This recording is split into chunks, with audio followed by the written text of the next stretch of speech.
السلام علیکم پیارے حضور، وعلیکم السلام۔ میرا نام کنزا ہے اور میرا سوال ہے کہ جو خانہ کعبہ میں بلیک پتھر ہے وہ کہاں سے آیا ہے اور لوگ اسے چومتے کیوں ہے؟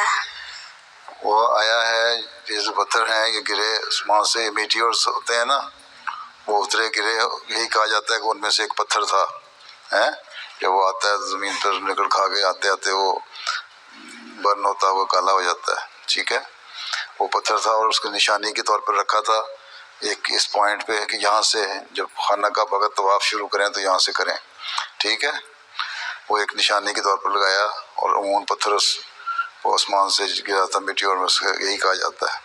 ٹھیک ہے۔ اور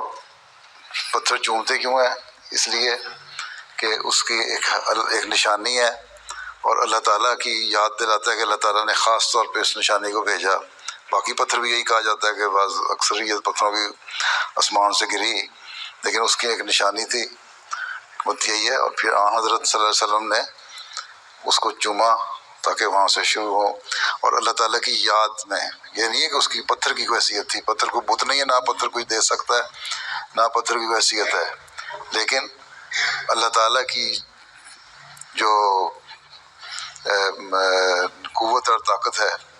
اور اللہ تعالیٰ کی ہستی ہے، اس کا ایک نشان ظاہر ہوتا ہے، اس کو اس لیے وہاں سے اس کو چومتے ہیں۔ اسی لیے حضرت عمر رضی اللہ عنہ نے ایک دفعہ طواف کرتے ہوئے پتھر، خانہ کا پتھر ہے حجر اسود، اس کو ڈنڈا مار کے کہا تھا تمہاری کوئی حیثیت نہیں ہے، تم سمجھتے ہو کہ تمہاری کوئی حیثیت ہے، میں تمہیں اس لیے تمہیں پیار کر رہا ہوں کہ میرے آقا حضرت محمد رسول اللہ صلی اللہ علیہ وسلم نے تمہیں پیار کیا تھا اور تمہیں دیکھا تھا، اور اللہ تعالیٰ کی ہستی